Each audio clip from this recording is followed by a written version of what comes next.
March 6, 1943.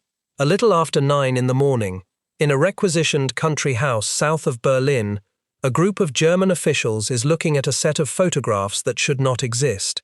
The photographs show the Krupp works at Essen, the largest armaments complex in Europe, the forge of the German war machine, and they show it broken. Not scratched, not dented, broken, assembly halls with their roofs peeled open, foundries gutted, 53 separate buildings inside the Krupp perimeter hit by bombs, 160 acres of the city flattened in a single night. That is not the part that troubles them. German cities had been bombed before. The part that troubles them is the weather report clipped to the photographs. On the night the bombs fell, Essen had been covered, completely, by thick, unbroken cloud. No bomber crew flying over that city could have seen the ground. They could not have seen the river, or the rail yards, or the vast sprawl of the Krupp foundries. They could not have seen anything at all, and yet the bombs had come down almost exactly on the most important square mile in Germany.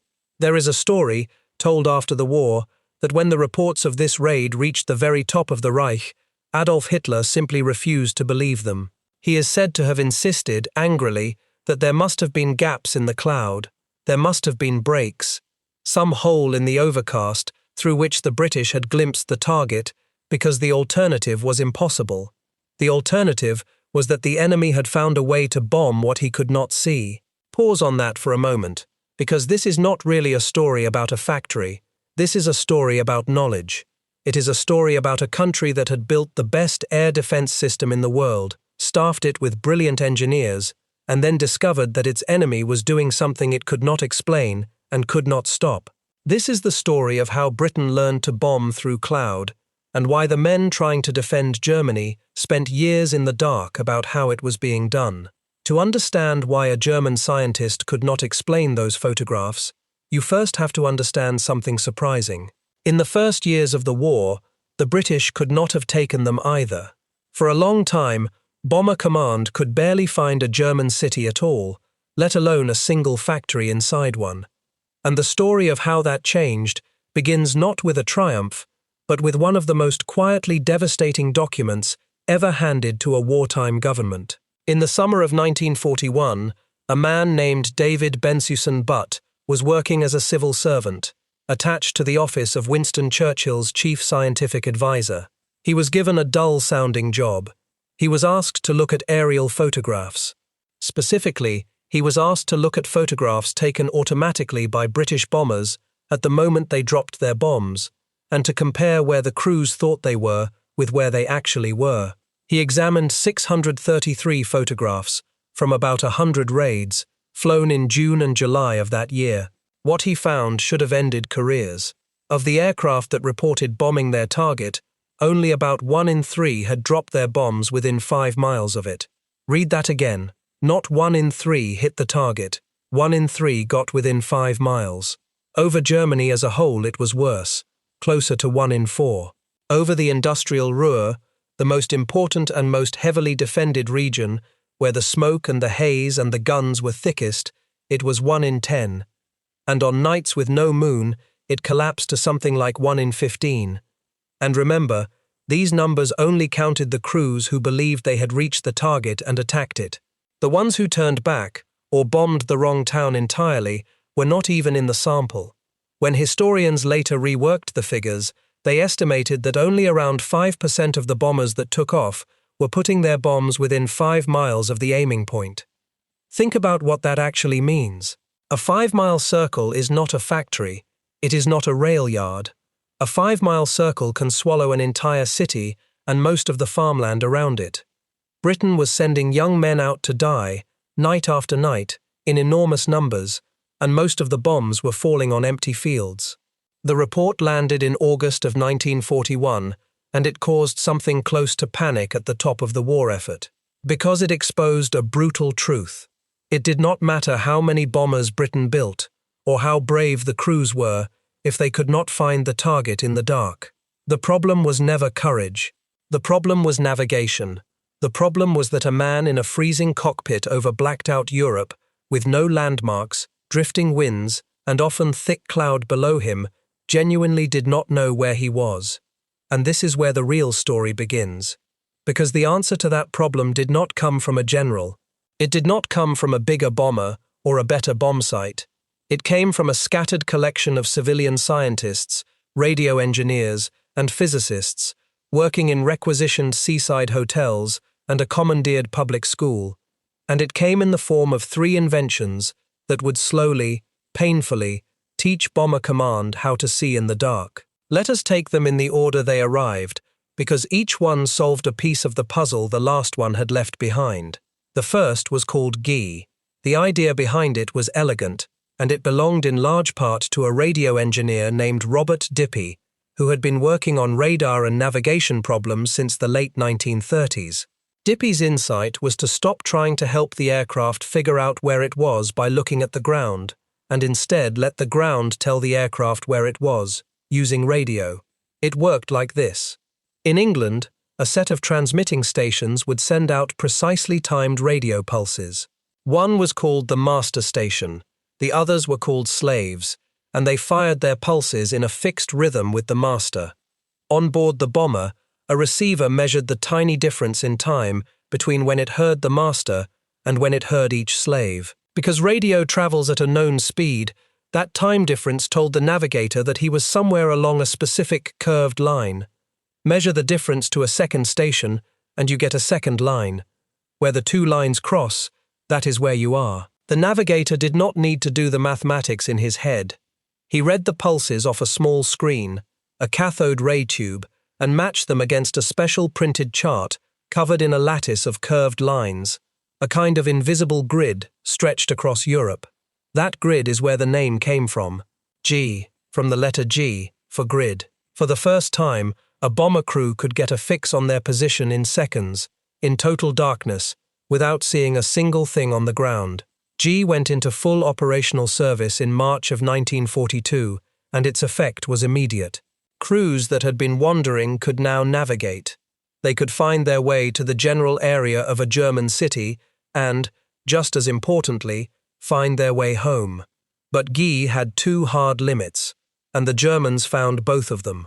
The first was the curve of the Earth itself. The radio pulses traveled in straight lines, so once a bomber flew far enough that the horizon bulged up between it and the English transmitters, the signal was gone. In practice, that gave a useful range of only around 350 to 400 miles, enough to reach the Ruhr, but not enough to reach deep into Germany. The second limit was worse. G was a radio signal, and radio signals can be jammed. By August of 1942, only months after it appeared, the Germans had worked out how to flood the GI frequencies with interference. Over their own territory, they could blot it out. So G remained priceless for getting the bomber stream organized and bringing tired crews back across the North Sea. But it could no longer be trusted to put a bomb on a target inside Germany. It got you to the neighborhood. It could not get you to the door. Getting to the door required the second invention, and the second invention was, for a time, almost unbelievably good. It was called oboe. The mind behind oboe belonged to a brilliant and eccentric engineer named Alec Reeves, a man who years earlier had invented a way of sending sound as a stream of digital pulses, a concept far ahead of its time. Reeves worked with a scientist named Frank Jones, and together they built something that turned the whole idea of bombing on its head. Instead of putting all the cleverness inside the aircraft, oboe put it on the ground, in England, and turned the bomber into little more than an obedient dot being guided by 2 invisible hands. Here is how it worked. 2 ground stations in England each sent out a radar signal that bounced off a single aircraft and came back.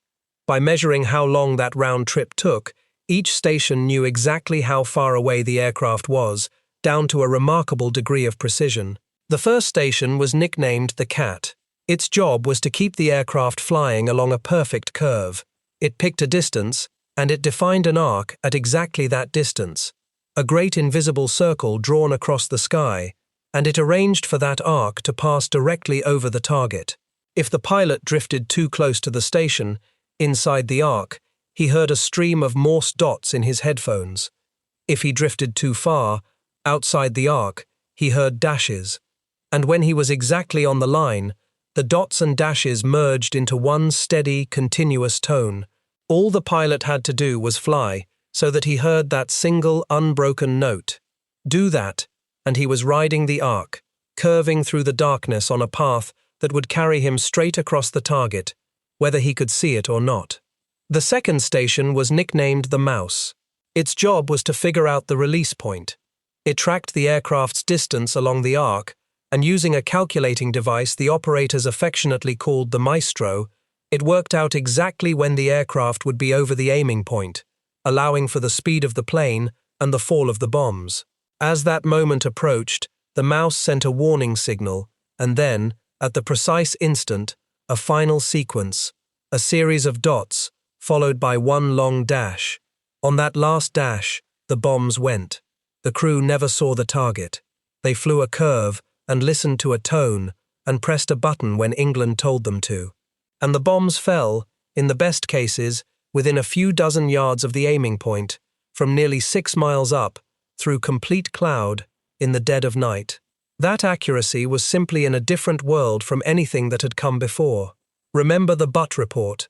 Remember 1 in 10 over the Ruhr. Oboe could place a marker within something like a couple of 100 yards of a target it could not see, and often much closer. It was, by a wide margin, the most accurate blind bombing system of the entire war. But Oboe too had its price. It shared Guy's curse of the horizon, so range depended on height. The higher the aircraft flew, the further over the curve of the Earth the arc could reach. That demanded an aircraft that could fly very high and very fast. And the answer was the de Havilland Mosquito, a sleek, twin-engine machine, built largely of wood, so light and so fast that German fighters struggled to catch it. There had been resistance to the idea of trusting such an important job to a wooden aeroplane, but the Mosquito proved perfect for it. The other limit was stranger. Each pair of ground stations could handle only one aircraft at a time. The Cat could only draw one arc, guide one dot. A single oboe run, holding that steady tone, took around 10 minutes from start to release. So oboe could never be the way you sent 500 bombers over a city. It could only ever guide a handful of aircraft with absolute precision. And that limitation is exactly what turned oboe from a bombing system into something far cleverer. If you could only guide a few aircraft, but you could guide them almost perfectly, then you did not use them to drop the bombs. You used them to mark the spot. You sent a small number of oboe-guided mosquitoes ahead of the main force, and their job was to drop brightly colored flares, target indicators, precisely on the aiming point. Then the hundreds of heavy bombers coming behind did not need to find the target at all. They only needed to find the glowing markers and aim at those. One perfect run by one small aircraft could focus the firepower of an entire raid. This was the technique that opened the attack on Essen and the Krupp works on that cloud-covered night in March of 1943, the raid that produced the photographs Germany could not explain. The mosquitoes rode their invisible arc over a city they could not see, laid their markers almost dead center, and 442 bombers poured their loads onto the glow. Still, there was a piece missing. Both Guy and oboe needed stations in England, and both were chained to that curve of the Earth. They could reach the Ruhr, the great industrial belt near the western frontier, but Berlin, deep in the east, was out of reach. To bomb the whole of Germany through cloud, Britain needed something that carried its own eyes with it. It needed a machine that could sit inside the bomber and draw a picture of the ground below, no matter how far from England it flew, no matter how thick the cloud. And that machine was the third invention. It was called H2S. H2S was the boldest of the three by far, because it was the first airborne radar that could map the ground. The principle was this. A rotating aerial in a dome under the aircraft's belly swept a radar beam downward and around in a circle. The pulses bounced back off whatever was beneath, and here was the key. Different surfaces bounced the signal back differently. Open water reflected almost nothing and showed up dark. Flat open countryside gave a weak return, but a town, a mass of stone and brick and steel, threw the signal back strongly and showed up bright. On a circular screen in front of the navigator, those returns painted a crude, glowing map of the world below, A map that appeared through cloud, through darkness, through anything. Coastlines traced themselves in light. Rivers cut dark ribbons through bright cities. A crew could look at that screen and recognize the shape of a coastline, the bend of a river, the sprawl of a built-up area, and know, without ever seeing the ground, that the target was beneath them. The heart of this machine was a small device that is one of the genuine miracles of 20th century engineering. It was called the cavity magnetron, developed by two physicists, John Randall and Harry Boot, at the University of Birmingham. The magnetron could generate microwave radio energy at very short wavelengths with enormous power, from a device small enough to fit in an aircraft. Short wavelengths were the secret, because they allowed a small aerial to produce a sharp, detailed picture, and the sheer power let it see a town from more than 30 miles away. Nothing else in the world at that moment could do what the magnetron did. And that created an agonizing decision, one that goes to the very heart of our story. The magnetron was Britain's most precious technical secret. It was, essentially, a solid block of copper. If a bomber carrying one was shot down over enemy territory, the delicate screens and wiring might burn, but that lump of copper would very likely survive the crash and the fire almost intact. To fly H-2S over Germany was to gamble that secret on every single sortie. Some of the most senior scientific advisors in Britain argued fiercely against it. They wanted to use a weaker, more fragile alternative that would shatter on impact and leave the Germans nothing. The engineers building H-2S argued back that the weaker device simply was not good enough to do the job, and that the Germans were probably working toward the same technology anyway. In the end, the decision went to the very top, and Winston Churchill himself approved putting the magnetron into the bombers and demanded it be done at speed. It was a calculated bet. Britain was wagering its greatest secret for the ability to see through cloud all the way to Berlin. That bet had already been paid for in blood before a single operational flight. And this is the part of the story that deserves to be told slowly, because it is the human heart of it. The company brought in to help turn H-2S into a real manufacturable device was the electronics firm EMI, and the man leading their effort was one of the most gifted engineers Britain has ever produced. His name was Alan Dower Blumlin. He was born in London in the summer of 1903. By the time the war came, he held well over 100 patents. He had invented the system of stereo sound, the very idea that recorded music could come from the left and the right and place instruments in space around you. He had done foundational work on television. He was, by any measure, a genius, the kind of engineer other brilliant engineers spoke of with awe. And in the deepest secrecy, he had thrown himself into the problem of airborne radar. On the afternoon of Sunday, June 7, 1942, a four-engined Halifax bomber took off carrying an early H-2S set, so that Blumlein and several of his colleagues could watch it work in the air and refine it. The aircraft climbed away and was flying over the Forest of Dean, in the west of England near the Welsh border, when one of its engines caught fire. The fire spread into the wing failed, and the bomber fell from the sky near the River Wye and was destroyed. Every one of the 11 people on board was killed. Among the dead were 3 engineers from EMI, including Alan Blumlein, and a scientist from the research establishment, and the young Royal Air Force crew who had been flying them. The cause was eventually traced to a maintenance error on the engine, a fault so ordinary and so avoidable that it makes the loss harder, not easier to bear. The next man in this story is a scientist named Bernard Lovell, who was leading the H-2S development, and who had actually flown in that very same aircraft the day before it crashed. That night he was driven to the wreck. He later described searching through the burned-out remains and finding, among the ruin of the aircraft and the men he had worked beside, the one thing they could still recognize. It was the cavity magnetron, the block of copper, lying in the ashes, largely intact. Everything else was gone. The secret had survived. The men had not. Because the whole program was cloaked in secrecy, Blumlein's death could not be announced. One of the most important inventors in the country was simply gone, and the nation was not allowed to know how, or why, or what he had died trying to build. The work went on. It had to. Churchill was told the program must keep its priority, and it did.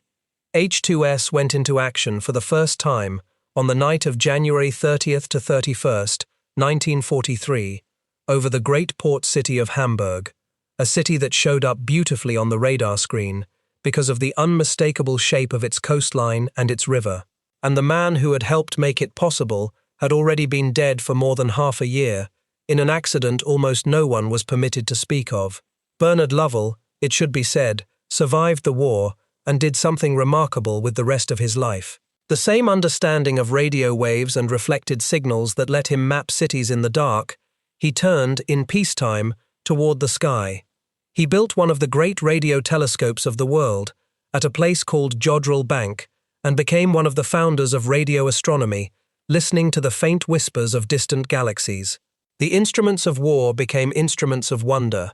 He lived to be 98 years old.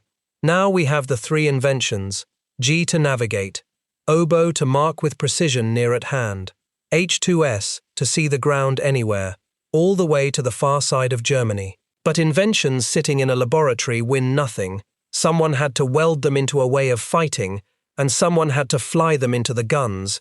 And this is where we have to widen the lens, because the deeper question is not just how Britain built these machines.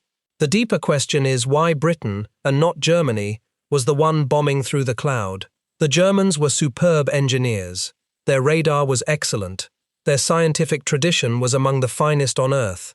So why were they the ones staring at photographs they could not explain? Part of the answer lies in a culture, a very particular and slightly peculiar British way of doing science in wartime.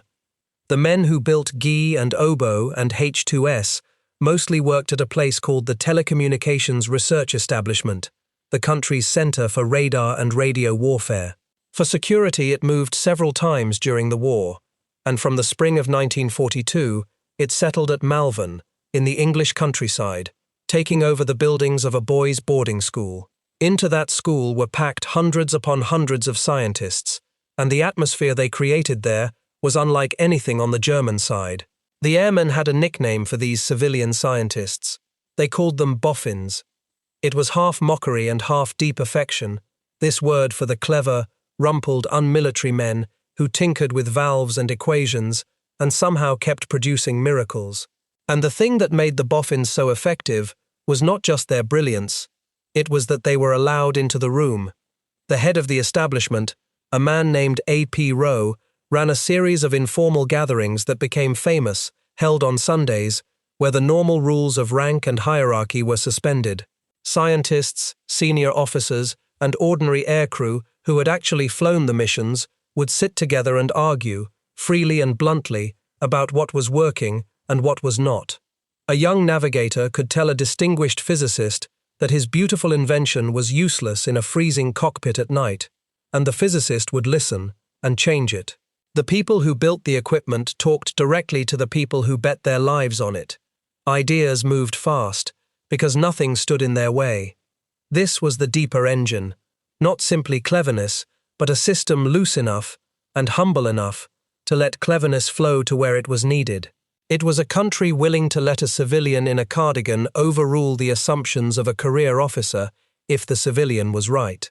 That flexibility, that permeability, was a kind of secret weapon in itself, and it is very hard to build and very easy to admire only in hindsight. Compare that with the German system. This is not a story of stupid Germans. That would be a lie, and a lazy one. German engineering in this era was formidable, and their air defense was, in its own way, a masterpiece. But it was built to solve a different problem, and it was run in a different spirit. German research tended to flow through great corporations and rigid state structures, through hierarchy, through channels. And crucially, the man at the top of the Air Ministry, Hermann Göring, held the whole field of advanced electronics in something close to contempt. In a system where the leadership disdained the very science that mattered most, the brilliant outsider found it much harder to get his idea into the room. The German equivalent of a boffin existed. He simply could not always get the meeting. And so the same night that produced the ruins of the Krupp works produced, on the German side, a group of intelligent men staring at impossible photographs and reaching, in the case of the very highest authority, for the only explanation that let the world still make sense. There must have been gaps in the cloud.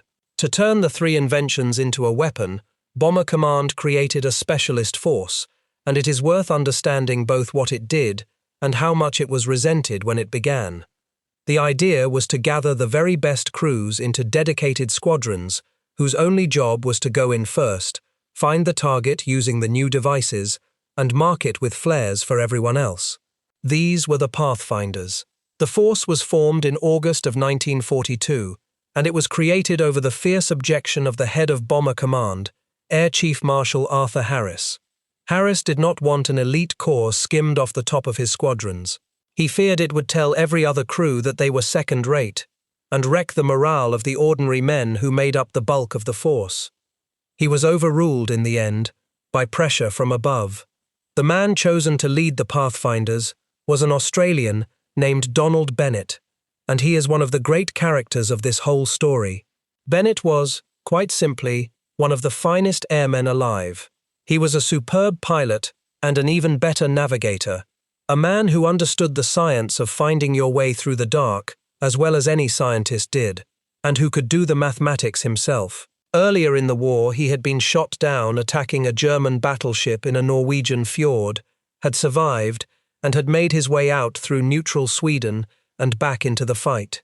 He was demanding, blunt, and had very little patience for those he considered fools, of whom, by his own high standards, there were many. He was also young. When he was promoted to Air Vice Marshal, he became the youngest man ever to hold that rank in the Royal Air Force, at just 33 years old. Bennett and the Pathfinders developed a whole vocabulary of marking, tuned to the weather. When the target could actually be seen, they marked the ground directly with flares.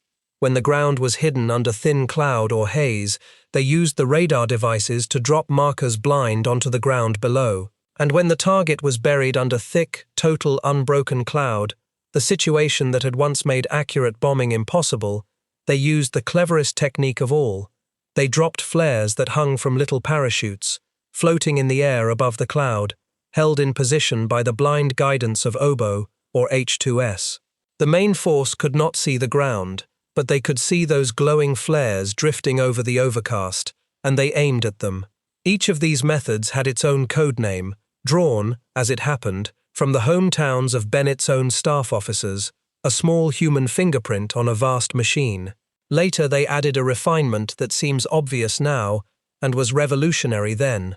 A single senior pilot, a master bomber, would circle over the target throughout the raid, watching the markers, and calling corrections to the incoming waves by radio. Ignore the markers that have drifted, he might say. Aim at the reds, come in from the north, a human voice, conducting the destruction of a city from above it.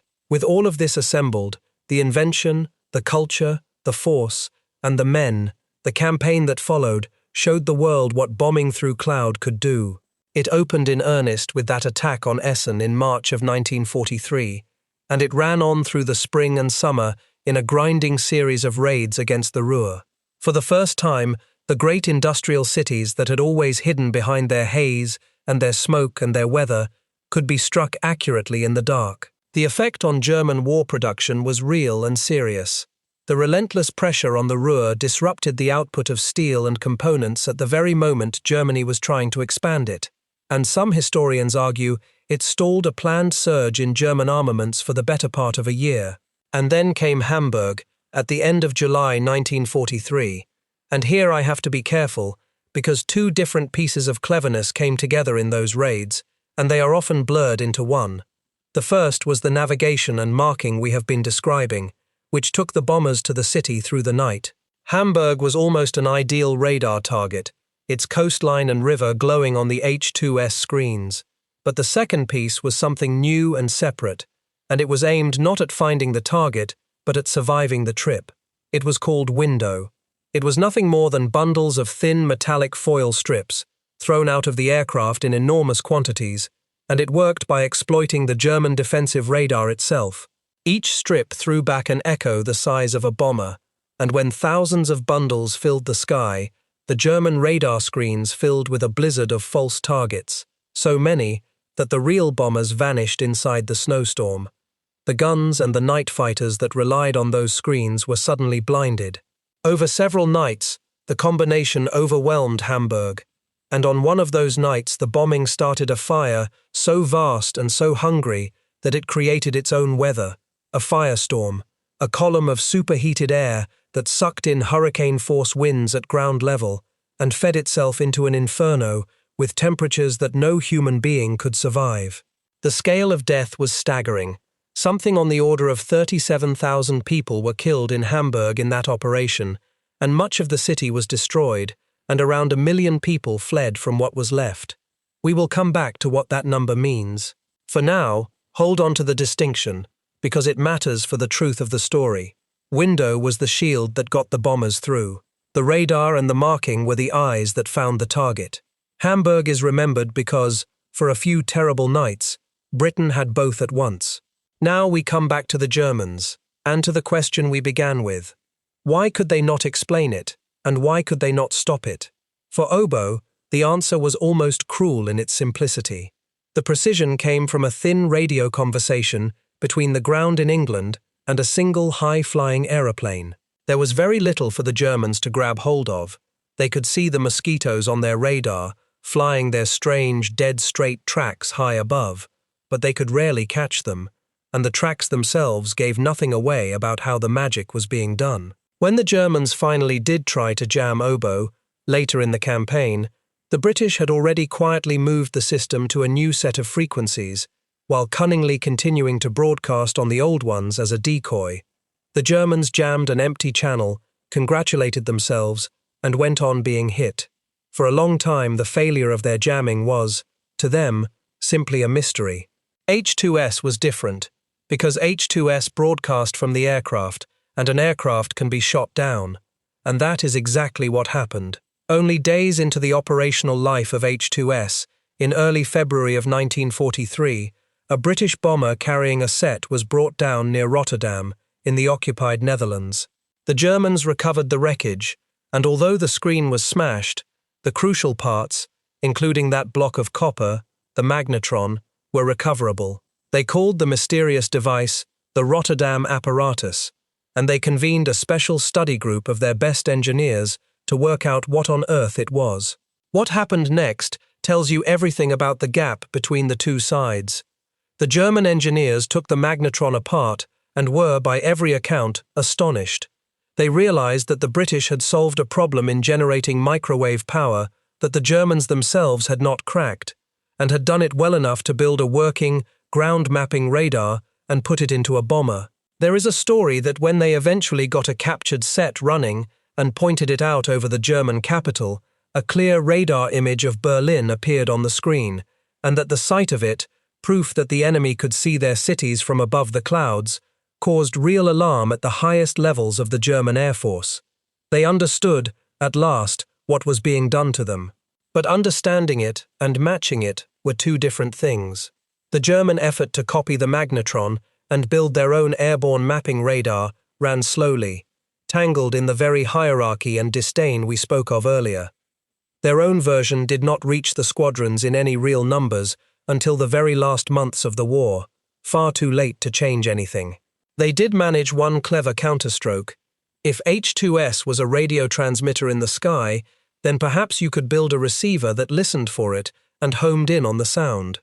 The Germans built exactly that, a detector that let a night fighter sniff out the emissions of an H2S set and follow them toward the bomber stream. It was ingenious, and it did lead some fighters to their prey, but it could guide a fighter toward the general river of bombers far more easily than it could pin down one aircraft in the dark, and in the balance of things, it never came close to shutting the campaign down.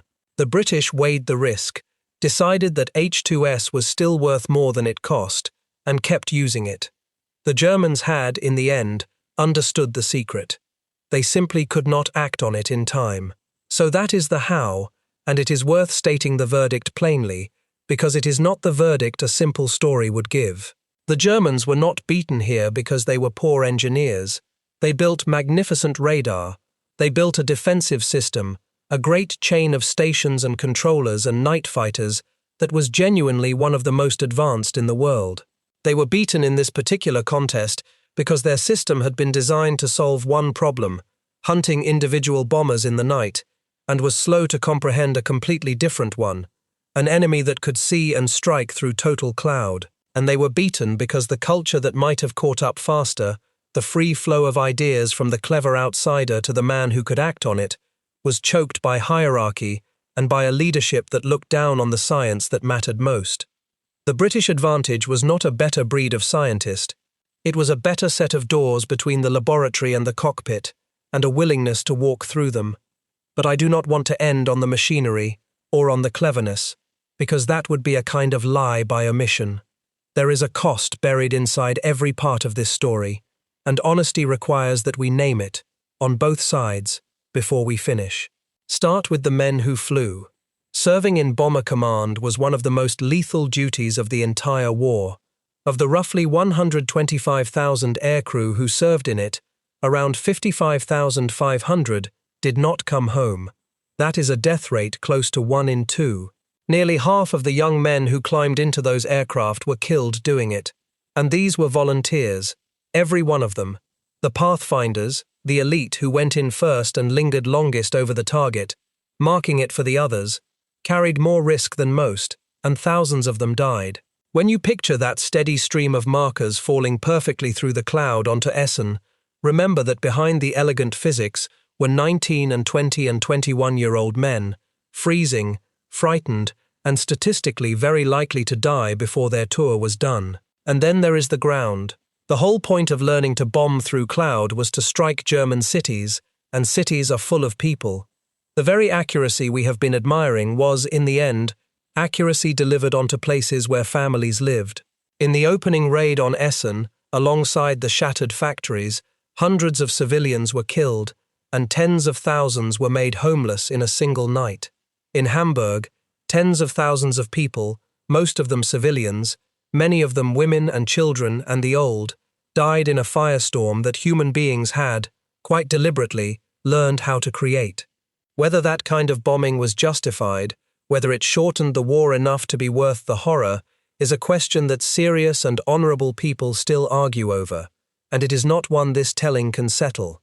But the number cannot be hidden behind the elegance of the technology. The genius of Guy and Oboe and H2S was real. So were the dead beneath the cloud. There is one more thing worth sitting with. Almost everyone in this story was very young, or working at the absolute limit of what they could bear. Alan Blumlein was 38 when he burned to death testing the machine that would map the enemy's cities, and his country was not even allowed to mourn him openly. Donald Bennett was leading a whole force of Pathfinders in his early 30s. The men riding the invisible ark over Essen were younger still. This was not a war won by distant elders moving pieces on a map. It was built and flown and paid for by the young, and by a handful of unmilitary civilians in a requisitioned school who changed the war with valves and mathematics and were never famous for it. The photographs on that table in March of 1943 were, in the end, explicable. There were no gaps in the cloud. There was a hyperbolic grid of radio pulses and an invisible arc drawn from England, and a spinning aerial painting a map of the ground in the dark, and a young Australian's marker flares hanging over the overcast, and behind all of it, a culture confident enough to let its cleverest oddballs into the room. The impossible thing had a completely ordinary explanation, once you knew where to look. The tragedy of the men trying to defend Germany was that, for far too long, they were forbidden by their own system, and sometimes by their own leaders, from looking in the right place. If your grandfather or great-grandfather flew with Bomber Command, or navigated for the Pathfinders, or turned a wrench on those engines in the cold before dawn, or sat in a laboratory at Malvern coaxing a magnetron to life, their work is written into this story whether or not their name was ever spoken aloud. If you know that name, I would be glad to read it below. That is how the memory stays alive, one name at a time, passed from the people who were there to the people who come after. The cloud over Essen has long since cleared. The men who learned to see through it should not be allowed to fade into it.